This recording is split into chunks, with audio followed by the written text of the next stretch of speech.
अस्सलाम वालेकुम, आप देख रहे हैं फखर न्यूज़ और मैं हूं सादिया बतौल। शामिल करते हैं आज की अहम खबरें। गोलाची नुमाइंदा मोहम्मद अली कुरैशी गोलाची के वार्ड नंबर 3 में सड़क किनारे मौजूद कचरे का ढेर अहले इलाका के लिए परेशानी का बाइस बन गया है।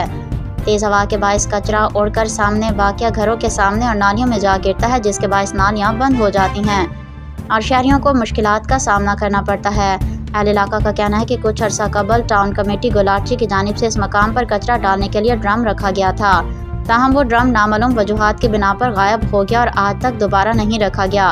शहरियों ने टाउन कमेटी गोलाची से मुतालबा किया कि इस मकाम पर फौरी तौर पर दोबारा कचरा दान ड्रम नस्ब किया जाए ताकि लोग कचरा मुकर्रर जगह पर डालें, कचरा हवा में उड़कर घरों और नालियों में ना जाए और सफाई का निज़ाम मज़ीद बेहतर बनाया जा सके।